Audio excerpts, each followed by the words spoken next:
দর্শক, লোডশেডিং নিয়ে আরও খবর জানাতে আমাদের সঙ্গে মুন্সিগঞ্জ, শরীয়তপুর এবং নেত্রকোনা থেকে আমাদের সহকর্মীরা যুক্ত হচ্ছেন। শুরুতে যেতে চাই মুন্সিগঞ্জ, শুভ ঘোষ আমাদের সঙ্গে যুক্ত আছেন। শুভ, সারা দেশে লোডশেডিং নিয়ে এক ধরনের জন অসন্তোষ তৈরি হয়েছে, কারণ সংকট সর্বত্রই। আমরা একটু আপনার এলাকার লোডশেডিং পরিস্থিতি জানতে চাই। কণা, দেখুন, একই পরিস্থিতি মুন্সিগঞ্জেও। তীব্র লোডশেডিং এ এখানকার মানুষের যে জীবন, সেটিও অনেকটা অসহনীয় পর্যায়ে গিয়ে পৌঁছেছে। কেননা কিছুক্ষণ পর পর বিদ্যুৎ আসা যাওয়া করছে, যা নিয়ে তীব্র ক্ষোভের সঞ্চয় হচ্ছে মানুষের মাঝে। এরই মধ্যে জেলা পল্লী বিদ্যুৎ সমিতির অফিস ঘেরাও করেছে কয়েক দফায় স্থানীয় লোকজন। তবে পল্লী বিদ্যুৎ সমিতির স্পষ্ট বক্তব্য হচ্ছে, তারা বিদ্যুৎ আসলে বন্টন বা বিতরণ করে থাকেন। তারা যেহেতু তাদের উৎপাদনের সুযোগ নেই, তাই এই সমস্যা বা সংকট নিরসনে তাদের পক্ষ থেকে কোনো করণীয় নেই, সেটি বার্তাটি তারা সাধারণ মানুষকে দিচ্ছেন। তবে তারা আমাদেরকে জানিয়েছে, মুন্সিগঞ্জে কিন্তু প্রায় ১৮০ থেকে ২০০ মেগাওয়াট গড় বিদ্যুতের চাহিদা রয়েছে। চাহিদার বিপরীতে তারা বিদ্যুতের যোগান বা সাপ্লাই পাচ্ছে কিন্তু ১০০ থেকে ১২০ মেগাওয়াট। তবে আজকে সাপ্তাহিক ছুটির দিন হওয়ার কারণে মার্কেট কিংবা ব্যবসা প্রতিষ্ঠান, কলকারখানা বন্ধ থাকায় আজকে তেমন ভাবে কিন্তু লোডশেডিং দেখা যায়নি। তবে সাপ্তাহিক ছুটির দিনগুলো ছাড়া কিন্তু আসলে তীব্র লোডশেডিং এ আসলে মানুষের জনজীবন একেবারেই বিপর্যস্ত হয়ে উঠেছে। এইখানকার যেসব শিক্ষা প্রতিষ্ঠান রয়েছে, সেখানেও কিন্তু বিদ্যুৎ থাকছে না ঘন্টার পর ঘন্টা। এছাড়া সরকারি বেসরকারি বিভিন্ন প্রতিষ্ঠানে কিন্তু লোডশেডিং দেখা দিয়েছে। তবে সবথেকে বেশি শঙ্কার বিষয় হচ্ছে, আপনি জানেন, আলু উৎপাদনের শীর্ষ জেলা মুন্সিগঞ্জ। মুন্সিগঞ্জের প্রায় ৬০টির বেশি হিমাগারে কিন্তু শত শত কোটি টাকার আলু মজুত করা হয়েছে। সেখানে ঠিকমতো গ্যাস পাওয়া যাচ্ছে না, বিদ্যুৎ পাওয়া যাচ্ছে না। এই কারণে সেখানকার কৃষকের যে উৎপাদিত ফসল, সেটি নষ্ট হওয়ার একটি বড় শঙ্কা তৈরি হয়েছে। এছাড়া বাসাবাড়িতে ঠিকমতো গ্যাসও কিন্তু মানুষ পাচ্ছে না। তাই বিদ্যুতের এমন অবস্থায় কিন্তু আসলে মানুষের শুভ, আপনাকে ধন্যবাদ। আমরা এই মুহূর্তে যেতে চাই শরীয়তপুরে। আমাদের সঙ্গে যুক্ত আছেন নুরুল আমিন রবিন।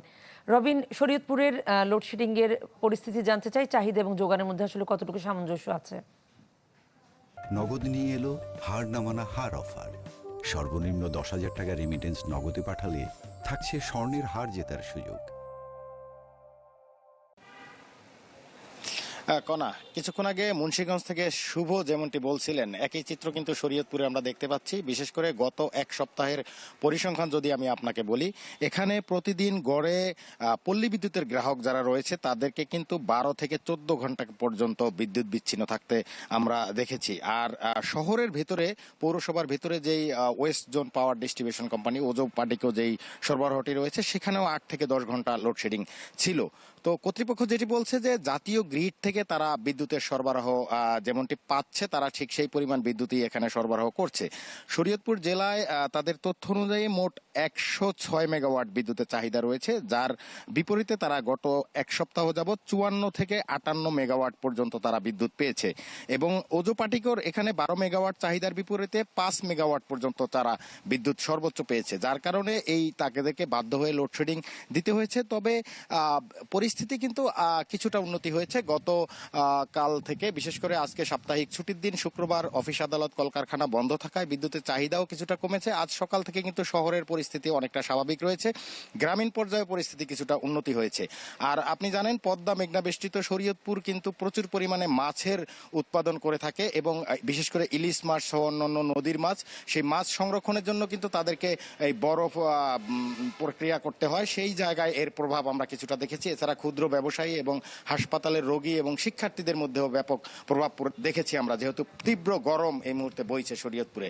তো কোনা, সব মিলিয়ে শরীয়তপুরে বিদ্যুৎ পরিস্থিতি গত সপ্তাহের তুলনায় কিছুটা উন্নতি আমরা বলবো এই মুহূর্তে। রবিন, আপনাকে ধন্যবাদ। আমরা যেতে চাই নেত্রকোনায়। আছেন আমাদের সহকর্মী হানিফুল্লাহ আকাশ। আকাশ, আসলে আপনার কাছে যেটি জানতে চাই যে যেটি শরীয়তপুরে একটু পরিস্থিতির উন্নতির কথা বলা হচ্ছে, সেক্ষেত্রে নেত্রকোনার পরিস্থিতিটা জানতে চাই লোডশেডিং এর।